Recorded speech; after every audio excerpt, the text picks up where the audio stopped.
broadcast for shooters, hunters, and gun enthusiasts. This is the Firearms Radio Network.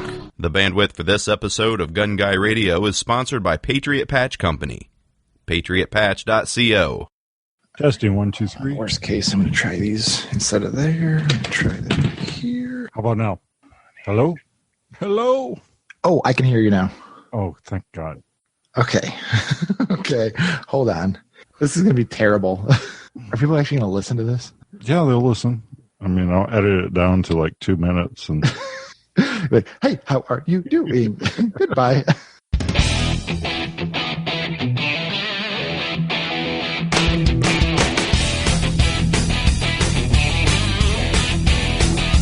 welcome to episode 214 of Gun Guy Radio. This is your podcast for positive firearms talk. And I don't remember the intro, Zach.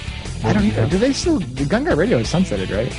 No, it's still out there. It's actually still one of the top podcasts when you search guns on iTunes. But does somebody else still do it, or... No one ever took it over, so I took it back over.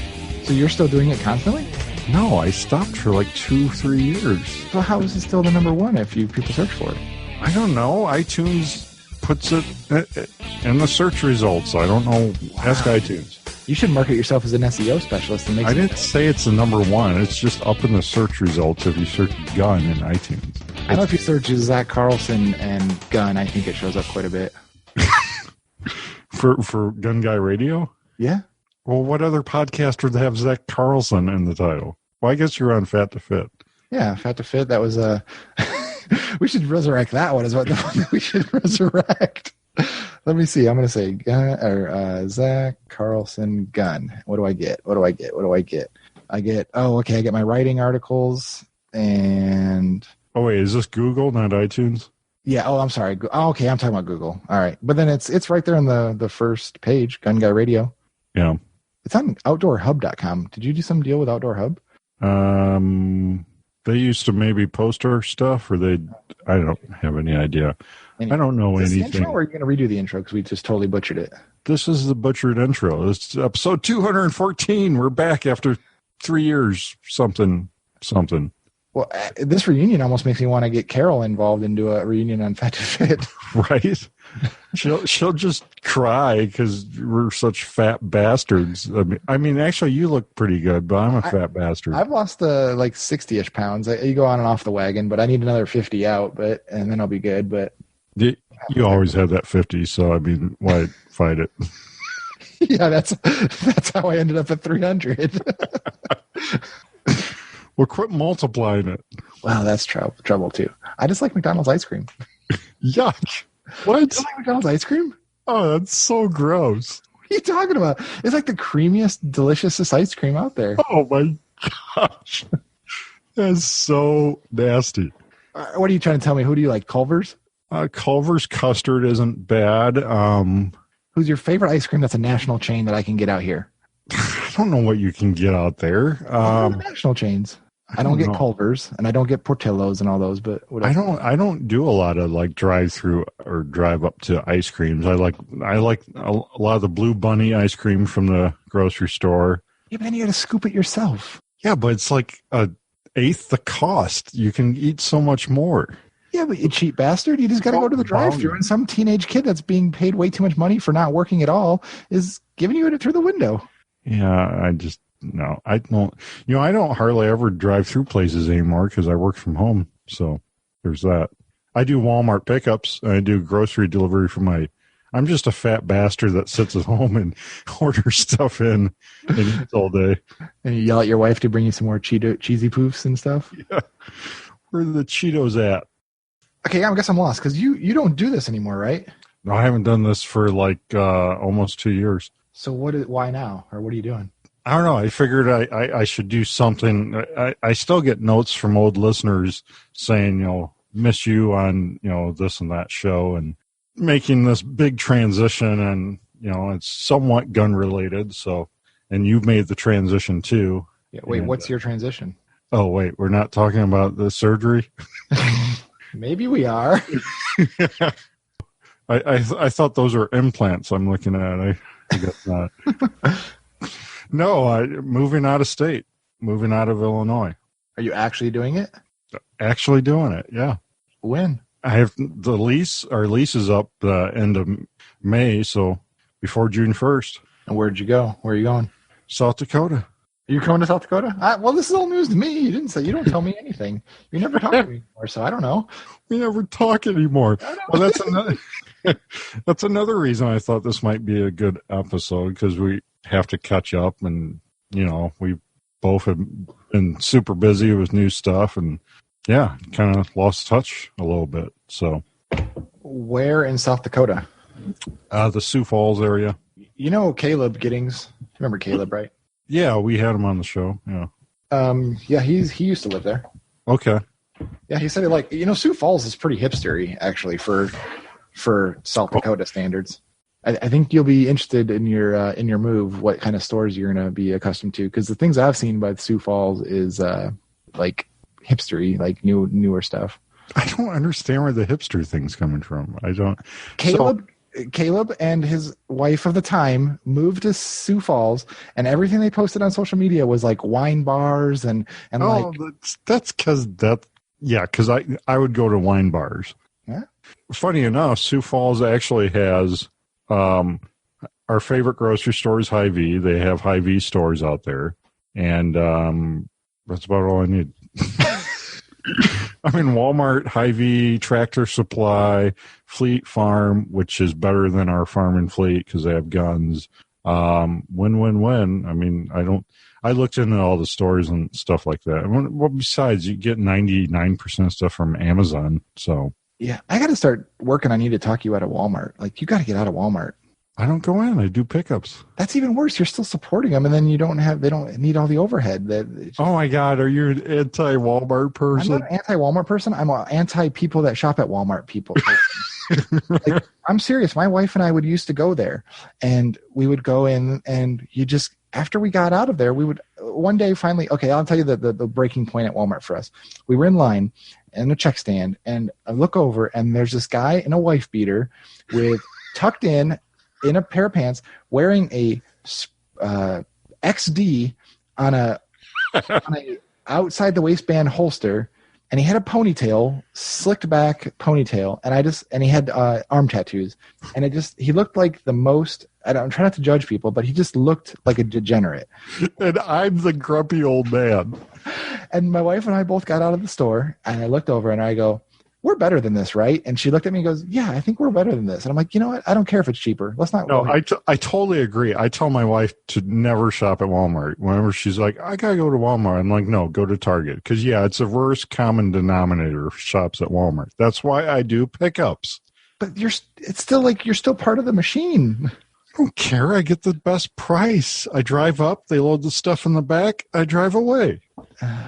There was just a headline here in Spokane that there was a stolen RV that they found in the Walmart parking lot, and they went to go get it, and they had a search warrant, and they had drugs and an explosive device and guns and fake money in it. This just happened today. Like, I don't need that in my life. And trust me, I don't drive in if there's an explosive RV sitting by the Walmart pickup. They don't put it on like a billboard back a block away to give you a warning. You just kind of learn it when you get up there. I just, every time you drive into Walmart, by us at least, and maybe Sioux Falls, a wonderful Walmart, but the Walmart I go to over here, they have like homeless people in the parking lots begging for stuff, and it's like, wait a minute, this doesn't feel right, Like, some Walmarts are just awful. Because when I did the Amazon predation, I went to all kinds of Walmarts, and some were just terrible. Yeah, I can't do that. I can't do that. That just it just drives me nuts. You already find a place and everything? No, we're it's tough this time of year because nothing's on the market because it's winter, So I talked to a couple of realtors up there, and stuff should start popping on the market this month. So, are you buying or renting? I want to buy. I mean, renting would be worst case scenario, but I'm not going to live in town again. So, yeah, we're definitely looking for some place in the country. You got enough years of self-employed income on your tax returns to qualify for more? Yeah, I have 3 now. We almost bought a house here in Illinois, just a place in the country. I signed the paperwork and everything. We're going to do it. This was last fall. Pretty cool place in the country. It had like a mother-in-law suite house that I could do like the business in and everything. Well, anyways, started going through it. My lenders, I had 2 different lenders I was working with, and they started looking at it. And it turned out it was on 2 different parcels, and the 2 different housing structures were on the separate parcels, so one on each. And the new mortgage laws, lending laws since the crash and everything are different, and you can't do a conventional mortgage with like that for 2 different. It's essentially 2 different properties, 2 different houses is what it came out to be. So it voided my contract immediately, and I kind of took that as a sign to maybe pull back and wait and maybe think what we're going to do. Sure. No, I would take that as a sign too. And it's weird that they the selling agent didn't figure that out ahead of time. Oh yeah, it was really stupid that the selling agent, and supposedly she had years of experience, but yeah, it was really dumb that he didn't catch that. And because she was like, oh my God, this could be a big problem for my sellers. I'm like, yeah, it could be, because you could do some things with it where you could buy the one house for the full price and the other house do as a separate transaction for $1. But the problem with that is that the one house wouldn't appraise for the total amount. And so you'd have to have just a huge, huge down payment to make that work. And they must have found someone, that had that situation where they could do a giant down payment. But why couldn't they just split it in half and do 2 mortgages for 2 houses on 2 separate properties that equal whatever the house? Well, they could, but I would never get approved for 2 mortgages at the same time. Oh, gotcha. Because that's 2 down payments, 2 sets of closing costs. I mean, it would cost me a lot more actually. Yeah, the 2 sets of closing costs. So, how are you going to get a short-term rental or something? Because how are you going to move here without a place to move to? Well, I'm not moving until I got a place to move to. Yeah, but won't we? So you're going to take a couple trips out there ahead of time?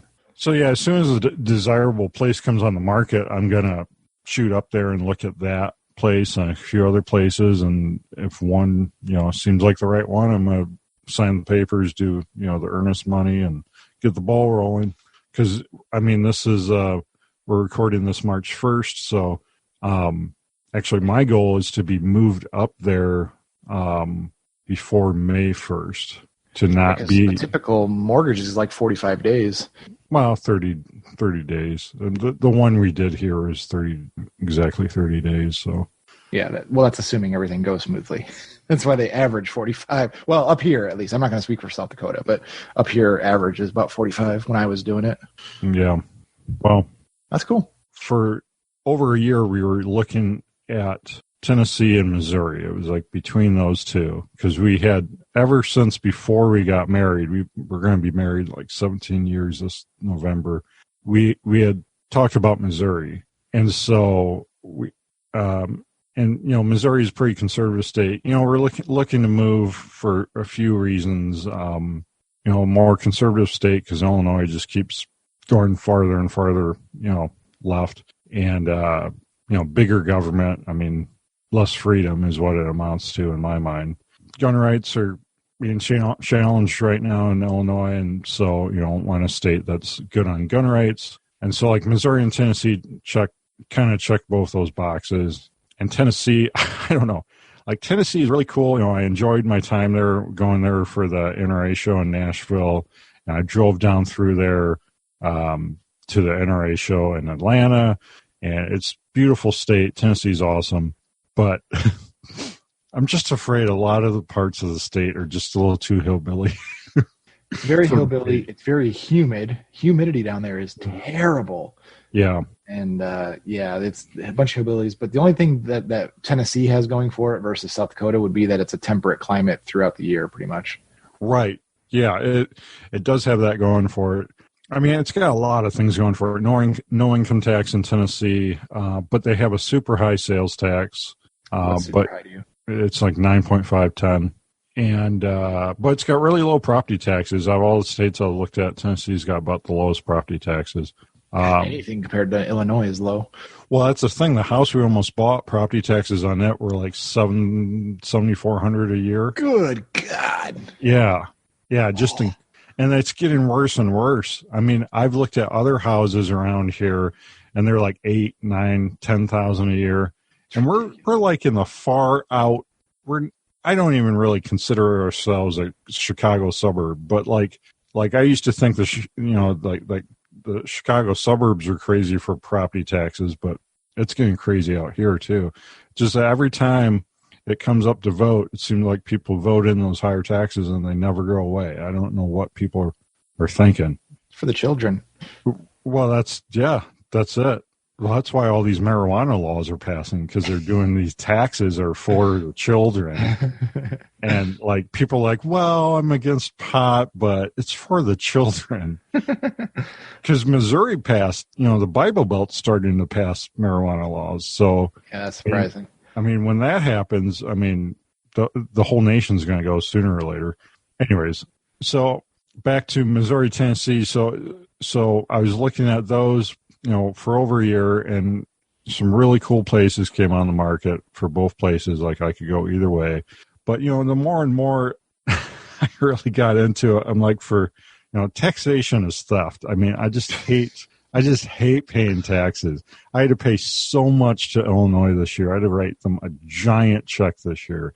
And I'm like, man, there's just no way. I don't ever want to write the state a check again. And so I'm like, Missouri's off the table. And then I was like, hey, honey, I'm like, what do you think of South Dakota? Because I kind of looked at it a little bit before, but I had always had in my mind that it was too far away for her, because Texas is too far away for her, and, some other states. And like I could do Texas, but it's too far away and too hot for the wife. So I was like, hey, what about South Dakota? And she's like, yeah, I could do South Dakota. I'm like, really? Seriously? And so we started talking about it, and she started looking into it. And like this whole year plus, we'd been looking at Missouri, Tennessee. Like she had a lot of tension, like that, wife intuition. Mm-hmm. Like it just wasn't setting right with her. But once we started looking at South Dakota, it started, something clicked for whatever reason. And with me too, because I had some tension too with Missouri or Tennessee options. And I looked into Wisconsin, Iowa, Indiana, Kentucky too, because they're all surrounding Illinois, and they're all more conservative states, better on gun rights all the way around. Just go any direction outside Illinois and you're better off pretty much. But all those states have a lot higher taxes, because Indiana and Kentucky both have state income taxes, but they also have local and municipality taxes, where the freaking like counties or cities can even tax your income, which is just crazy to me. So I'm like, I can't do that. And Wisconsin is a beautiful state. It's kind of a blue state still, but it did give us Trump. There's a lot of gun companies up in Wisconsin too. Yeah, it's a great state. It's a beautiful state, but Wisconsin is just such high property taxes, just like Illinois, and they have a higher income tax in Illinois. Iowa has a higher income tax in Illinois. Missouri has a higher income tax in Illinois. Even though Illinois cranked our income tax here a year or two ago, these other states are still higher. So I'm like, I just couldn't swallow that either. And like, more I looked at South Dakota, I'm like, it's Tennessee kind of, besides being too hillbilly, Tennessee kind of fell off my chart because couldn't do that population density. I mean, Tennessee is a very populated state compared to everywhere else I just mentioned as far as density. So you really can't get those places in the country. You can, but there's not as many places in the country where, like, my parents' house, where we shot on the farm at my parents' house, how far the neighbors are and everything. Everyone's pretty spread out. Tennessee just seemed like everyone's just so much closer anywhere you looked. There's just so many more houses, and there really wasn't like an expanse of farmland like that. And Tennessee really doesn't have farmland in a lot of it. So that was kind of a deal breaker for me, because I want to do hobby farming someday, some row crops or something. Just growing up, I always wanted to be a farmer. So I'm actually seeing that I'm going to get to the point where I'll be able to afford to do some of it just for the fun of it. Your business is all online, right? Right. So I'm location independent. Yeah, but how are you going to get the high-speed internet out those boondocks? I don't need internet. Well, I'll just do satellite. I don't need the bandwidth that I like when I was running the network. Yeah, I needed cable internet. I needed something fast. It was the only way. But I'm just running a couple stores. I mean, everything's in the cloud, anyways. I just have to access it, so it doesn't have to be super fast. I just have to have access. You're probably actually better off in those areas just to get like a Verizon hotspot because a lot of those places are still covered by 4G. Yeah, I'll just have to see what's out there. Well, my parents live out in the country here, and they get it beamed off a tower. Yeah, I had that when I was living over there too. Yeah. So what is your business nowadays? Like, what are you doing now? So Patriot Patch is, I'd say it's the majority of what I do is Patriot Patch Company. And then I also do Gun Guy Gear, which is holster hardware. So screws, small screws for people putting together holsters. We have our own belt clips, and I'm gonna still the same stuff then. Yeah, same stuff. So it's been about 2 years now. I haven't done Amazon liquidation for 2-3 years now. Yeah, I think last time we talked, you weren't doing that anymore. So just is when you say the Patriot Patch is the most of your stuff, is that most of your income or most of your time or both? Both. Yeah, it's definitely most of my time by far. Now, are you partners with Ryan on that though? And so Ryan is the graphics. He does all the graphics. Well, you must be doing pretty good if you can afford 5 kids. The 5 kids are just here. It doesn't matter whether or not you can afford them. Yeah, well, that's good. Cool. I mean, we had a really pretty good year this last year. We got into Gander Outdoors. They carry our patches in all of their stores. Patch of the Month Club is going really good. Cool. Patches in general are going good. And then the hardware is going really good too. I mean, that's it might be like 51-49% or something like that as far as like which is doing better. So they're both doing really good. How are you going to pack up all your crap and move across country? You got so much shit, man. I'm getting rid of a lot of stuff. I mean, I'm getting rid of. I remember hearing that when you're moving from apartments to that house. Well, we're not taking a lot of furniture because a lot of our furniture is, 15 years old now since we got married, and it wasn't that good to begin with. so a lot of the furniture we're not taking with. We already got rid of one of the kids' bunk beds. 2 of them are just sleeping on mattresses on the floor, and when we get there, we'll order a new bed or a new bunk bed. I got out of T-shirts, all my T-shirt equipment. I liquidated, and it's gone. So I actually have room to do stuff.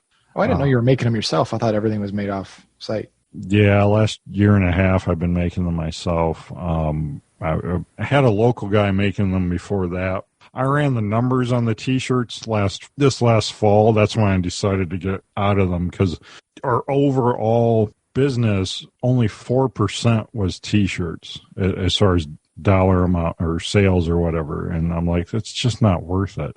No. We're going to continue to have them on Amazon because they print them on demand and ship them, and they appear as a Prime item. But that's cool. We hardly sell any on Amazon, but I'm going to leave them there because people are always asking, hey, when are you going to get this T-shirt back in stock? I'm like, it's in stock on Amazon. So I'll keep doing that. And then like down the road, for some reason, if T-shirts take off again, I'm not going to do them in-house again. I'm going to outsource them to an OEM. There's an OEM up here in Rockford that does I forget, it's like Adidas or Reebok. They do almost all their shirts. And so they do, other companies too. And so I was like, if we're still here and I ever did shirts again, I'd probably go with a place like that because they know how to do high quality stuff. It just wouldn't be any headache as far as manufacturing. But T-shirts, I mean, anything sized, you get people like, I ordered the wrong size, and it just sucks. I mean, you just don't make any money on those orders. It's more hassle than it's worth. Once you take care of them, because it's not worth having them return it or anything. Because what am I going to do with a shirt you put on? I mean, yeah, Probably already going to have Cheeto stains on it or something. And say, hey, find a friend, find a slimmer friend to wear that shirt. But you've been overstarted. Whoa, this is it? This is it. Why didn't you tell me? What if I would have said, like, what's your bank account number, or how much money did you make last year? Oh, wait, you forgot my social. It's 241. Yeah, okay, that's fine. Just what's the last four? And then Right. the first three are, and then later on I'll ask you the middle. What, since the last time we spoke? I can't remember what we were doing. I'm full-time production manager now. That's right, because you're marketing. So I was. Okay, so this episode is, or we may do a couple episodes if you're up to it on transitioning out of just transitions. Transitions. Yeah, okay, there. Yeah, you can go more broad. You just want to stretch this out. I can see you. All right. Well, so you moved, how long has it been? You moved out of, so for those listening that don't know us or didn't listen to the original Gun Guy Radio episodes, we went to school together since grade school. Second grade. Something like that. We hung out a bit in high school after high school, and then you decided to leave Illinois. Yeah. Well, how many years ago was that now? I moved out here in September of 2010. So coming up on 9 years now. 9 long years. 9 years. Yeah. So I don't know if everybody remembers the backstory, but basically from 2005 to 2010, I worked for a company called Panduit, which is in really literally mere blocks away from where Jake resides right now. And it was a warehouse job. And you drove around in these little carts and you basically picked and packed product all day. And for the time, at the age that we were and the area that we were in, it paid pretty well. Like it was a pretty good job for a college kid. Like that's the age I was at that point. Like where if I was a normal kid, I'd be in college. And I thought, okay, yeah, that's not bad. Well, 2.5 years in, I was just like, this is the worst job I've ever had. Like it took no mental cycles to do the job. You could literally just drive around aimlessly. I know people, they have like little clipboards on the thing, and people would just write their grocery lists out on it, or they would like doodle and stuff like that. It took no effort, and I really hated it. But we had a 5-year vesting schedule for our profit sharing. And I'm like, I'll be damned if I work 2.5 years and then throw all that money away when I could just work another 2.5 years and be done. So towards the tail end of that, I started American Gun Works, and I basically made a small parts company. And I sold a lot of Lone Wolf product. I was a dealer for Lone Wolf, and that's how my relationship started there. And after becoming a bigger dealer for them, I was in constant communication with them, paying my terms and all that stuff. And they offered me to come out and interview for a job that they had. And you remember I used to live in Moab, Utah for a little bit, and I liked the West out there. I liked the mountains. I realized living in Utah that I liked the mountains. So they're in North Idaho, where I'm at right now. And so I decided, okay, I came out, interviewed. I was offered a job on the spot. And 2 weeks later, I was pulling every belonging I owned in a Ford Explorer with a little tiny Harbor Freight trailer that had a little plywood box built around it. Oh, I forgot about that crappy trailer. Yeah, well, do you remember what happened, though, is I bought a trailer, a quote-unquote trailer off of Craigslist that had a flatbed on it. It was like a wooden flatbed. I'm like, okay, perfect. I built a wood box around it because I was poor. I couldn't afford like an actual real trailer. And as soon as I loaded my stuff up in it, do you remember when we looked at it? I didn't realize it was a boat trailer until when I bought it. It was like for an aluminum boat. It was not meant for weight. And it had little torsion axles on it. And it looked, the axle turned into a smiley face and the wheels were pointed in. And I'm like, I can't drive 1,800 miles with this podunk trailer. And so I immediately went to Harbor Freight and buy their heaviest duty 4x8 trailer, which is... it's like $30 to rent a U-Haul trailer, right? I was poor. and so I bought the trailer, I put the box over onto it, and I loaded it up. And even then, the tires were so small in that trailer that as I was driving through states and stopping for gas, I'd put my hand on the tires, and they would be like hot. I was just waiting for a tire to blow. And it had everything I owned in it. and I didn't really have any furniture or anything, but like all my guns and everything were in there. So I was freaked out about leaving it overnight because it was literally a plywood box. Somebody could have cut into it with a Sawzall. And so I didn't stop for a hotel or anything. I just slept in my car at a rest stop a couple hours at a time, and I just drove straight through. It was like 26 hours, something like that. But thankfully, I already had a place to go. I had already rented a place sight unseen. I found it on Craigslist. I sent them a deposit. I said, I'll pay you when I get there, and I was good. But and that worked out. That's pretty brave, renting a place sight unseen on Craigslist. Yeah, it was up in the mountains, 100 acres and everything. And I mean, wasn't a scene from like Pulp Fiction or anything? No, thankfully it worked out. But yeah.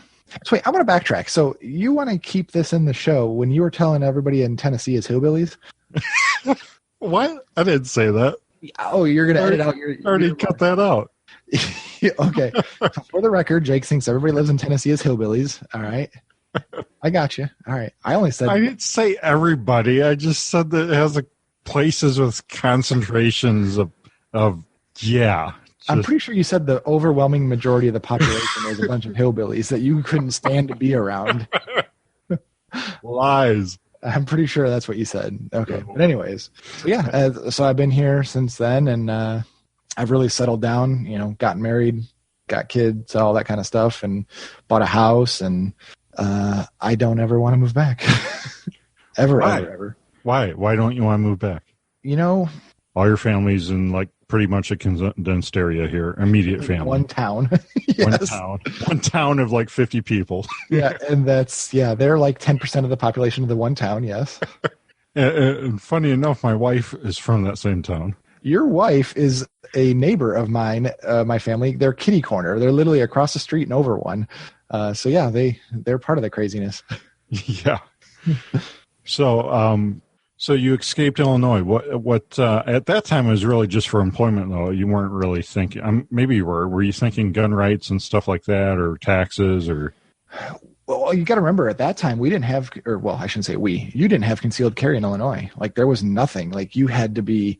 You still have FOID cards, right? You still have FOID cards. Yeah. Yeah, you have to have a state ID from the state police that says you can even put your finger on a gun or a finger on a piece of ammunition. Like that's... Well, they're trying to pass legislation to check your social media to get a FOID card. They want to see what you're doing online before they issue you a FOID card. And what are they going to prevent? Like, what if there's like promiscuous girls on there? Like, are they going to say no whores allowed or something? Like, that's the only people in Illinois that get FOID cards. You know that. They're going to say, you look like a future gun bunny. No, thank you. And no, I now hold on. I could get behind that legislation.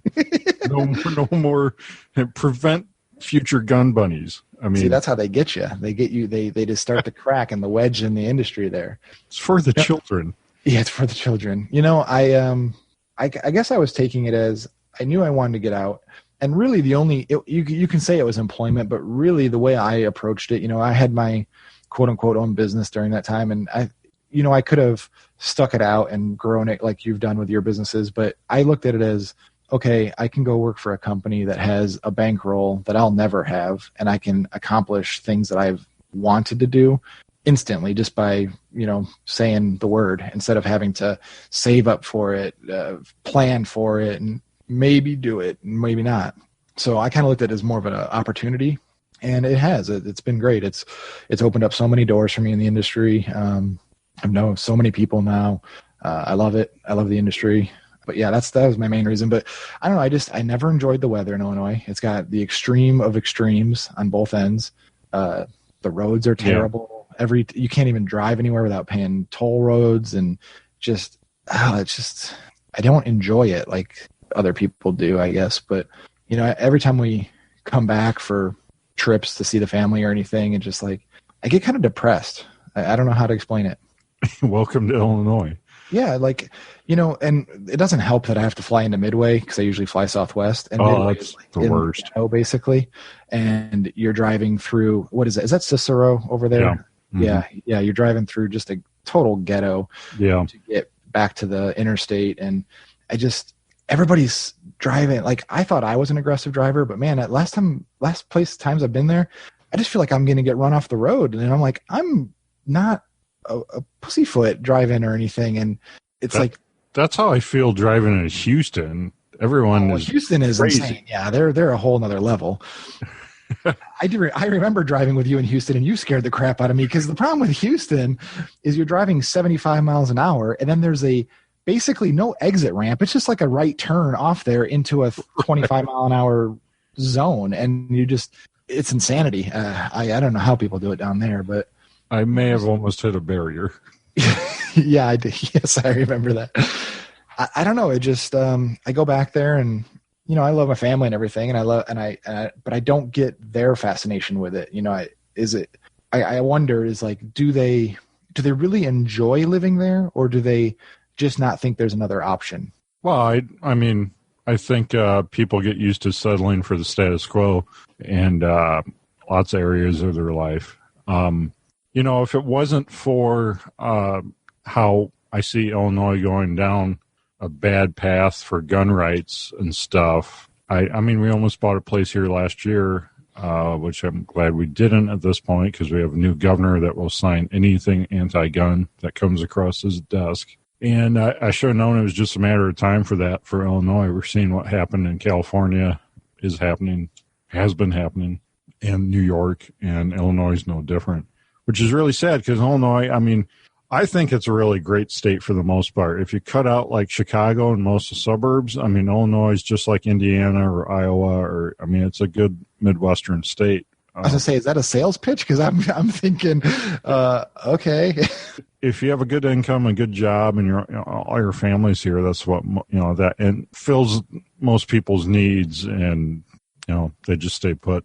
And that is true. I think you can check a lot of boxes just having your family there, and being comfortable enough in your income, but you have to have such a much higher income there to even kind of make it, really. And the property taxes, I'm still stuck on that. Property taxes, I think my parents' house is worth less than half of mine, and they have double the taxes that I do.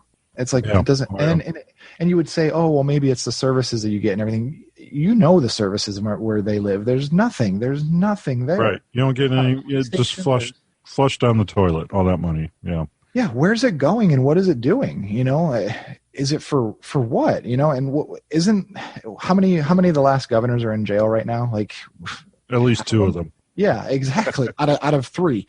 So it's like 2 out of 3 former Illinois governors are in prison. Yeah, it's just insane. But I don't know. I don't feel when you go to the right place, you feel it deep down in your soul. Like, you just.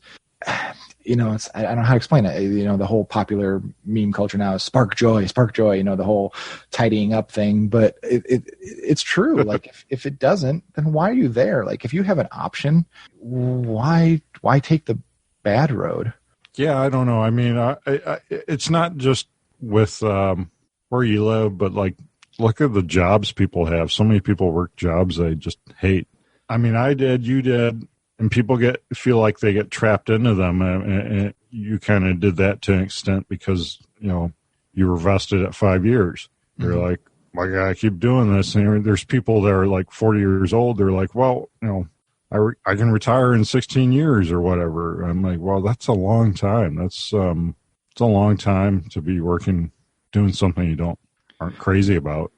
Some people can compartmentalize their lives where they say, okay, this is just a thing that I do for 8 hours, but that 8 hours affords me the rest of the time to do what I really like. And I can respect that. And if that's what you want and you're content with that, then who am I to say that it's wrong, really?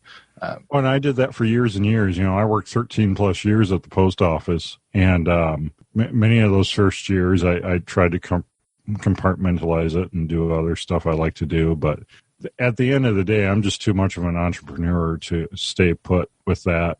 Because, I started a lawn care business while working at the post office to get us out of consumer debt. And, that I realized that's not what I wanted to do. And I could see the path to success with that. But and I'm glad I didn't take that, because I'd be stuck now, because if I was, if we were making good money doing lawn care now, which we would be. I mean, because that was, we would be doing it for 10 plus years now. I mean, we'd have all kinds of accounts, corporate, private. I mean, plowing, mowing. I mean, it's as long as you do a good job, that's an easy industry to be successful in. But I'd be stuck. I'd be location dependent, and I listened to so many podcasts back then. Working at the post office and doing the lawn care about people doing location independent stuff where they could live anywhere and still make money. They could go to sleep and have sales occur when they're sleeping. And I've always wanted to work towards is to have something that, could be a sales machine without me having to push a lawnmower doing it. So, I mean, and it took a lot of trial and error. I mean, the start of the network, I tried What year was that? Because I was actually just looking at it. Was that 2011 or 2012, I think? I'd have to look that up. It was one of those years, 2011 maybe. Yeah, because I would just happen to be thinking about that. Like, when was that? After a while, all the years just meld together. Like, when we talk about SHOT Shows or NRAs, like when things happened, it's like, at least NRA, you have to just do it by the city. Like, oh, it was Indianapolis. Okay, well, that's a rotating schedule, so it was either one of these 2 years, but everything just kind of blurs together. I feel super blessed that I kind of, found what works for me. And, I even tried, I tried for a while having an employee a couple of years ago, and that just didn't. And with lawn care, I had employees a few times too. And I just really came to a realization that I'm just too angry at the world to have employees. You're too much of a micromanager for employees, I think. I am. I'm just because before I envisioned like these big businesses I could build, like with lawn care, and be running a dozen crews and everything, and you can see the path to that. Once you do it a little bit and have a little bit of success, you can see how to start adding on to it and grow it to that someday. And like even with the network, I had all these great people helping me out, which was just awesome. Everyone's just volunteering their time, and they still do it without me, which is, really cool. It's just a lot of stress though. And going back to those other businesses having actual employees, I mean, I just really realized I'm more built as a solopreneur. I mean, kind of changed my thinking the last year or so, and how do I grow? How do I do the things I want to do in the future where I don't have to, rely on growing it in the traditional sense? Well, I think it's an insane idea to me that you've grown from basically nothing to being able to live independently, support 5 children. You're up to 5 now, right? I mean, you didn't pop any more out while I was blinking, right? Not that I haven't looked under the couch cushions lately. Yeah, and your wife stays home. Like that to me is to me in that situation, I look at it from the outside in. I say, why do you need to grow? Like if you're good enough and you guys are comfortable enough to live the lifestyle that you're accustomed to, there is no pressure to grow. If you can grow, great. If you can't, you're still good. Like if it takes you 10 more hours of work a year or a week to make a bunch of growth, I think your kids would say, I'd rather just have 10 more hours with my dad. Like I don't think. Well, it's the thing. I can't trade money for time.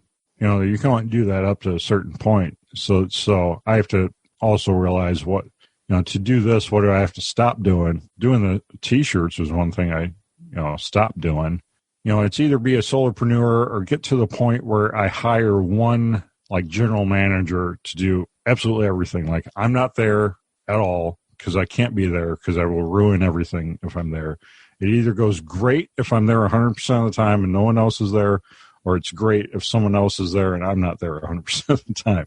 So I think that might be the solution, like down the road, if I get things growing to an extent where I could afford, to do that and still have, a decent amount of profit coming off it.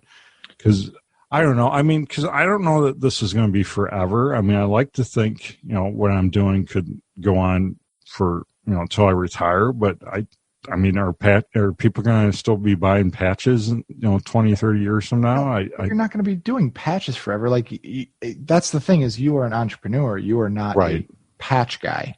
It's not like you were a patch guy and you said, oh, I can make this a business. No, you are a businessman and you said patches is my vector to make this business. And whatever it will morph, I'm sure you will morph with the business. You're already morphing if you're pulling T-shirts away and going stronger on the patches. You're doing ideas that are not being done. So it will scale with whatever the market will bear, and you will have some epiphany down the road that, this will be the next big thing, and you'll move with it. Or you'll say, hey, this business is so popular, I'm going to sell it to some other sucker that thinks he could make $1 million off of it, and then I'll go start a new business. And that's the key, is you've got the mindset now, and and I think now you'll have the confidence that you know that it'll work because you've done it before, and so it's no big deal. You shouldn't have that fear as most people do. I don't know. I still have the fear. I mean, I'd like to get to the point where I have like other streams of income that are passive, that like real estate or something that, do cash deals and, have that. That seems like such a firmer foundation, if you can have $1 million in real estate that's paying your rent and you don't have any debt on it. That to me, like long term, that's like, seems like a good goal to have. Yeah, that's what I thought my path was going to be, quite honestly, and that's why I got my real estate broker's license back in, was that 2016, I think. I thought, you'd see all the inside for the rentals and all that, and honestly, I don't think I would want to deal with renters. I think they would be worse than employees, because they probably would be.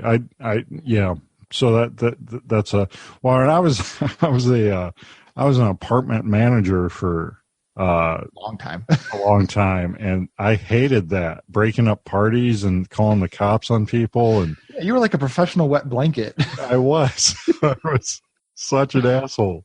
Yeah, you were bitter about it too. You're like the old man in a 20-year-old body. Oh, and I am so much more grumpy and old than back then even. I mean, I was in like my 20s then. I was a grumpy old man, and I'm like, yeah. So that's another reason I'm good at being a solopreneur. I'm like, get off my lawn. I think you could even just you could be, it's not about, fixing you thing, but like you could do even stuff like dividend paying stocks and just putting money into that, or index funds building up in, money like that. You could be doing so much other stuff that will eventually pay for you when you're out of ideas or something. There's so many paths. Or a junkyard. I love the idea of having a junkyard. I mean, that's like heaven to me. Well, then you should move to Tennessee. I know, right? I mean, what are you saying, Zach? I can say that because I have relatives in Tennessee, Ozone, Tennessee, right on the time zone line there. Well, I have relatives in Arkansas, so that's like even worse than Tennessee. That's worse. And I always thought like Alabama was really like quote unquote, hillbilly-ish, but I went down there and where's JPL at? Whatever that city is. It's beautiful. I mean, it's modern, hip, like it's super hipstery and like restaurants and everything and beautiful weather. Although I did go in the off season and they're like, yeah, come back in August when you're burning alive out here and it's 100% humidity. But, other than that, right now it's great. I think I went in December, so it was beautiful. Yeah, there's something to be said for all that. The thing I don't like about the South, and that's why I didn't like to pick this up, because like you, I looked at Missouri, was I don't like the creepy crawlies. I'm just not a big on the and I'm not spiders. Snake. I can do some of those, but yeah, the wife is definitely not on board with snakes and stuff. And like her grandpa's down in Arkansas, and like staying there as a kid, like the snakes would just freak her out. I do like the idea that South Dakota gets like really, really cold in the winter and kills all that stuff off, and then everything gets nice in the summer. So I do like that, and really we're in the northern, like crappiest weather part of Illinois, because you can go like east and west where we're at in Illinois, and they have better weather on average than we do. I was looking at the weather history and stuff, and so really going an old man. What's that? You are an old man looking up the weather almanac and stuff. Hey, I mean, no, I was like, because I always had in my head that South Dakota would be a lot colder and longer winters, and so they get colder a week sooner in the fall, but their spring starts at the same time, and their summers are about the same. So I mean, it's really not a whole lot different. They do get a little more snow and stuff, but whatever. But that's the one thing is, if you guys aren't going to be dependent on jobs, it's not like you have to plow yourself out in the morning at 4 a.m. before just so you can get out on the road. It's like, well, if you're snowed in, whatever, you're snowed in. Yeah. But you are going to have to budget for equipment that you'll need for your property for sure. I plowed snow in my younger days. Yeah, you did. Now, do they salt the roads in South Dakota? That is the number one question. I hope not.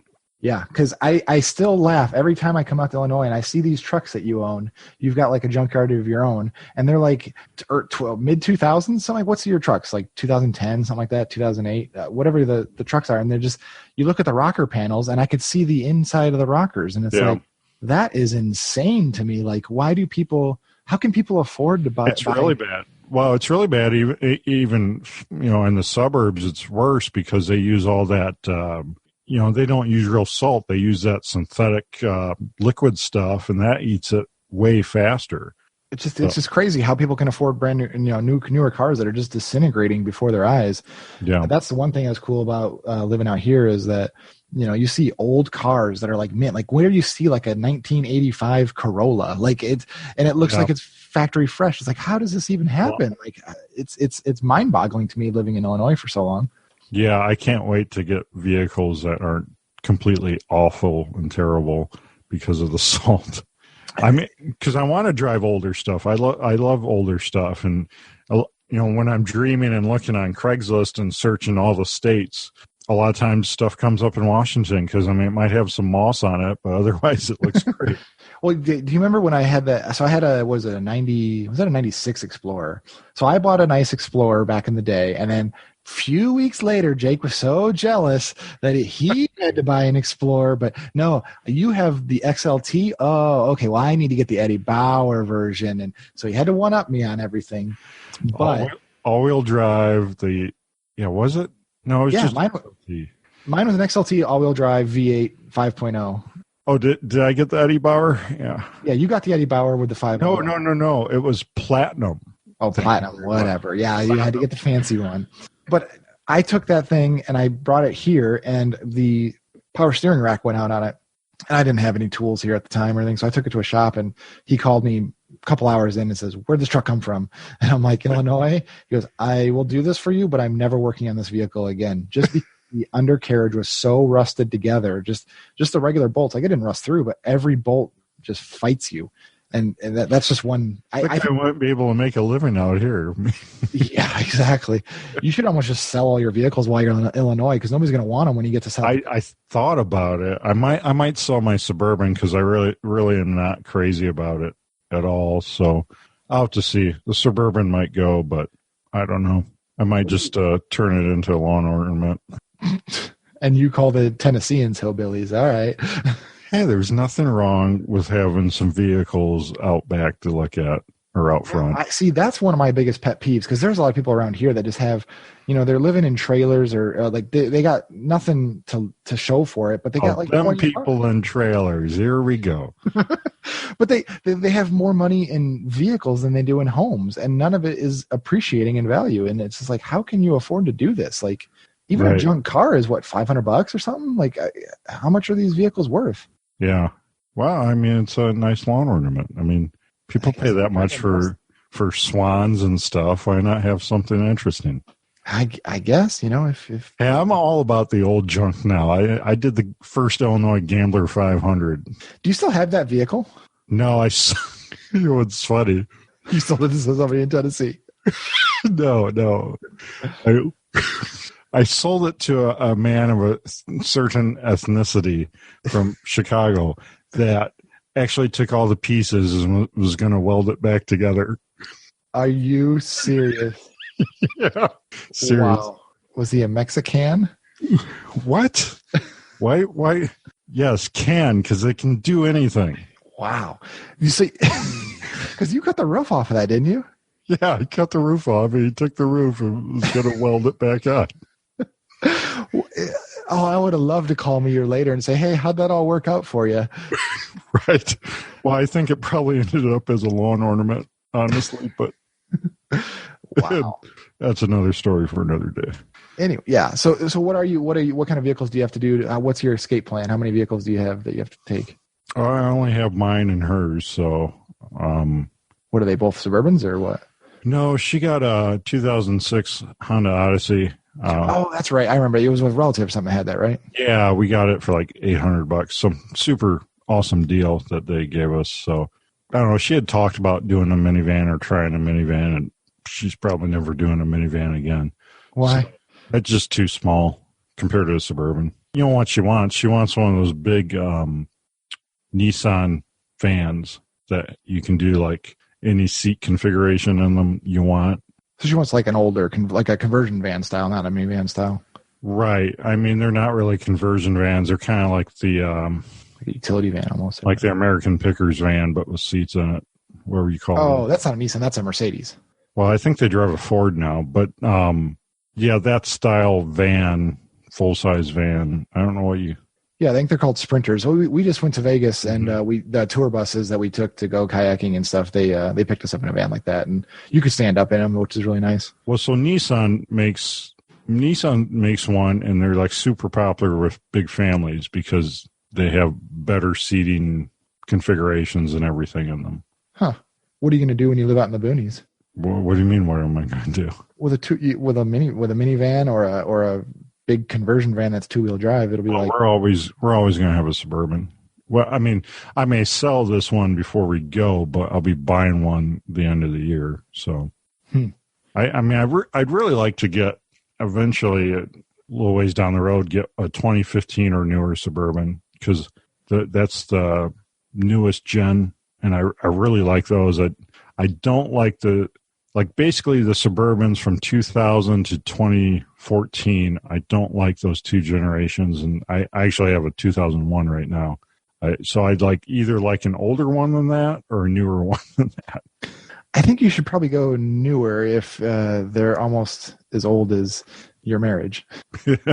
But yeah, the 2015s are really getting down in price now, and they're super awesome if you get an LT. It's got you can get them with push button start and everything, and it's got a cool place to hide your gun too under the flat screen. The flat screen goes, and you can put your gun in a secret compartment. And so when you get in an accident, it flies out at your face. Then is that what you're saying? Yeah, the best place for your gun is in your waistband. Well, what do you do at the post office, Mr. Smarty Pants? You go in there illegally and hope you don't get caught. What does everybody else do? No. This is not advice. Wait. This is actually the ultimate old man test. You still go to the post office? I have to. For what? For what? I ship thousands of packages a month. How do I not go to the post office? Well, we do at work, and they come pick it up. Well, yeah, but what if I miss the pickup? Then I got to run it. Those people wait a day. Customer service. You can tell them not to. Yeah, no, I don't know. I guess if you have to, you have to. But I have a P.O. box. How am I going to check that? Well, I don't know. We don't have a P.O. box either. I guess. You think I'm going to give people my real address? Are you crazy? Well, I can give it to them if you want. It's no. I got a Hornady gun safe in the car now. Cool. It's one of those ones that you cable down to your seat bracket, and then it has an inflatable bladder that fits between your console and your seat to expand out to hold it in place. And then it has RFID. So in my phone case, between the phone and the case, I put the RFID chip, and then I can just touch my phone to the. Oh, that's cool. Pops out I'll be honest, the only time I take my gun out really is when I go into my son's daycare to pick him up. It's not that they don't have like an anti-gun sign or anything, but I just think it might be weird if I accidentally bend over or something, a little kid sees it and is like, what's that? I'm just like, oh geez, I don't want to have to explain it. So I just figure I'd take it out before I pick him up and put it back in when I get back in the car. Yeah, I'd like to get something. I thought maybe get one with a mechanical lock for the console. I just don't think you'd have time for a mechanical lock. Well, you don't put it there because you want to access it fast. You put it there because you're going in the post office. Mm.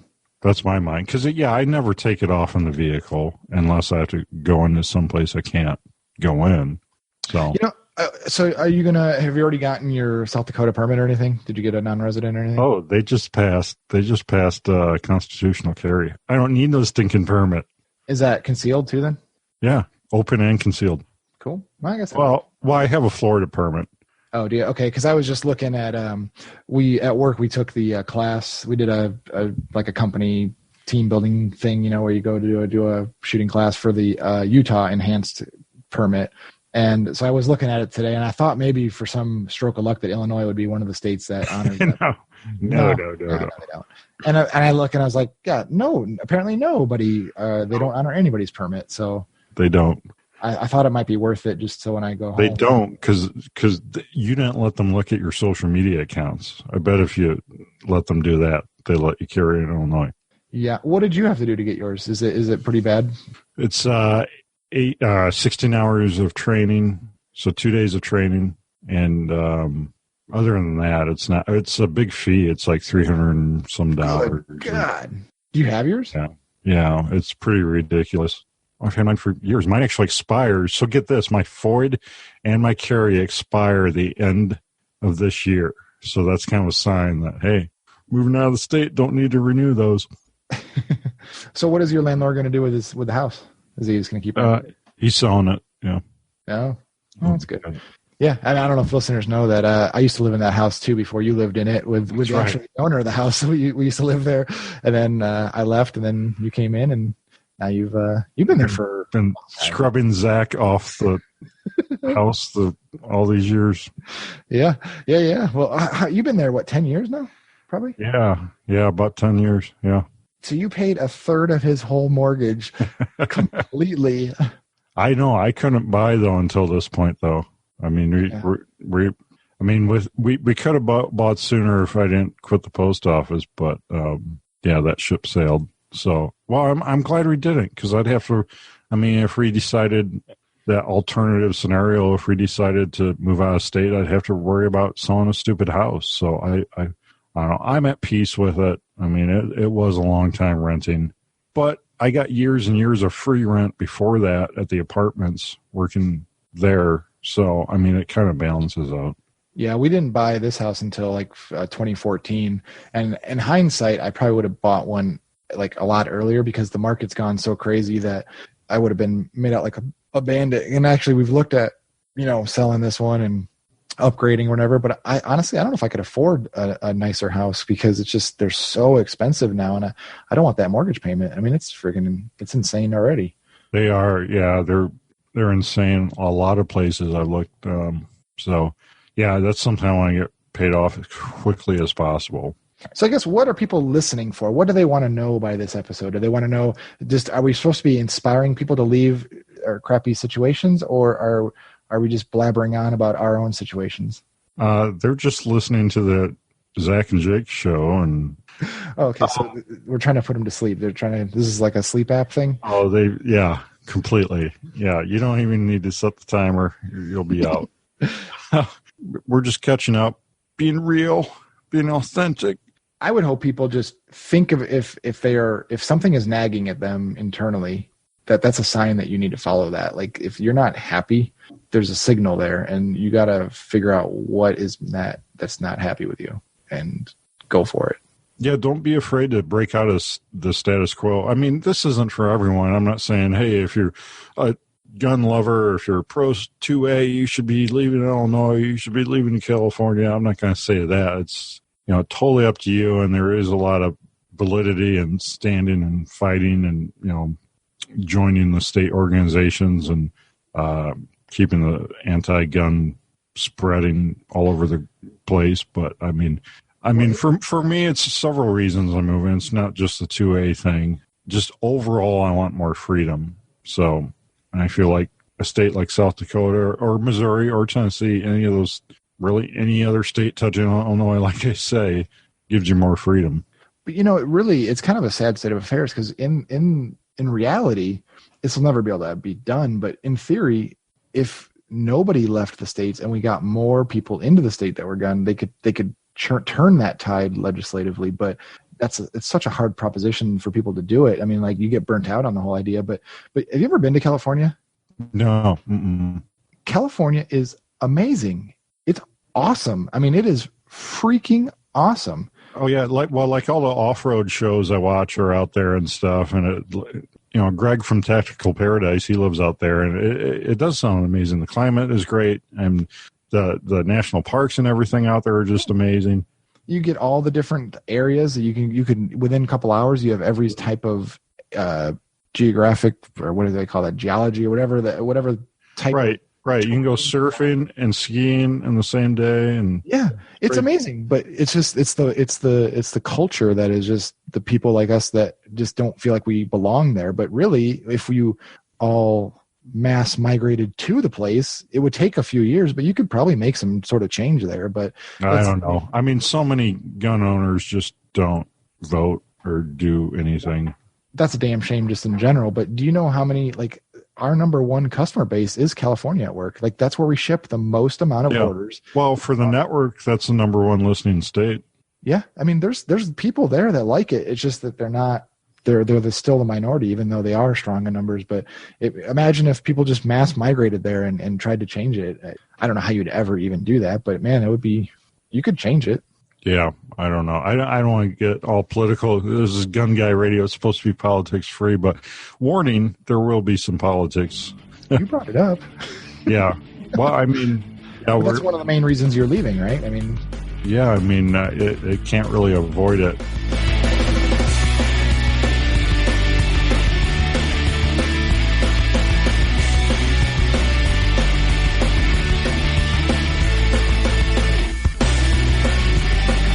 I guess next time let's catch up on what you've been up to, because you started doing more gun reviews and stuff, right? Yes, I have. I started writing again. My writing mentor, Mike Deddy, very prolific author for a lot of magazines. You know, he encouraged me to get back into it. You know, when Harris went under, I kind of just didn't really think about it much. And Athlon Outdoors bought all of Harris's titles, and a lot of the editors I used to work with went over to Athlon, and then Mike started working with them. He's like, hey, it's great over here. You know, come on, jump on in. The water's warm, you know, kind of thing. And so I just kind of write because it's the only way I could afford this hobby. I don't know if you realize, but guns are a ridiculously expensive hobby. Yeah, reason being I haven't bought a gun for years. I say, do you even own any guns anymore? Like, I'm in Illinois. I can't own guns. You know that. Yeah. Well, okay. Well, like, do you have any ghost guns or something? I mean, oh, maybe. I don't know. They might be listening. Looking forward to actually buying some cool guns, and you know, not have a freaking like 10-day waiting period like we do now. And you have a 10-day waiting period in Illinois? Yeah, I think we have it for pistol and long guns now. Are you? Oh my God, I forgot. If there was that when I was there, I forgot about it. That is ridiculous. Oh, they always had it. Carry? They always had it for handgun. Even with the concealed carry permit? Oh, yeah. You know, concealed carry doesn't make any difference for buying guns here. Oh, that is so ridiculous. In Idaho, if you have a concealed carry permit, they don't even call the number. They just, yep, you're good. And then in Washington, you still walk out with everything, but they call it on the thing. But it's... Yeah, South Dakota is like that. So I will be getting a South Dakota permit because of that, so I can walk in and walk out. Yeah, I think it'd be cool. You should get an FFL and then get a SOT, and then you can have some machine guns at your house. Oh, no way. And then you should start like a religion or something, and then build a compound out there. And call it Ruby Ridge. Hey, that's in my neck of the woods. That's actually only like an hour away from here. Jeez. No. I mean, I don't want the ATF to come shoot my dogs. Thank you. Yeah. Do you have dogs? Probably will down the road. Okay. You're not really much of an animal person, are you? We're going to have the whole everything once we live in the country. Chickens, cows, horses, goats. Why are you looking at me like that? Okay. This is going to be such a culture shock. I mean, my parents were basically hippies, so I mean, your parents are hippies. Yeah, your mom especially. I don't know about your dad so much, but your mom for sure is a hippie. It's going to be something. Oh, I'm looking forward to it. I can't wait. Counting down the days. You should do like a YouTube video series as you go, like a grand adventure, the grand tour. Well, we're doing a series. We're doing it right here. So yeah. we don't look pretty enough for YouTube. So that's true. Yeah, that's why if you look at all my YouTube videos, I'm not in them half the time. So yeah, next time let's talk a little bit about Zack and your adventures. Okay, and I think people should ask questions and see if we can answer them if they have the questions about what was the hardest points or stuff like that. Absolutely. You can send listener email to jake@patriotpatch.co. jake@patriotpatch.co. Do you have a public email? No, it's yours. jake@patriotpatch.co. Oh, man. Mail him something to the post office so he has to go in and pick it up. You know, the odd thing is I have everything shipped to work because it just comes to my office then. Every single thing comes to my office. That way I don't have to worry about it. All right, awesome. All right. Thanks for listening. We'll see you soon. Talk to you soon. Listen to you soon. How does that work? Talk at you soon is how I think they say in Tennessee.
This has been a production of the Firearms Radio Network. You can find more information at firearmsradio.tv.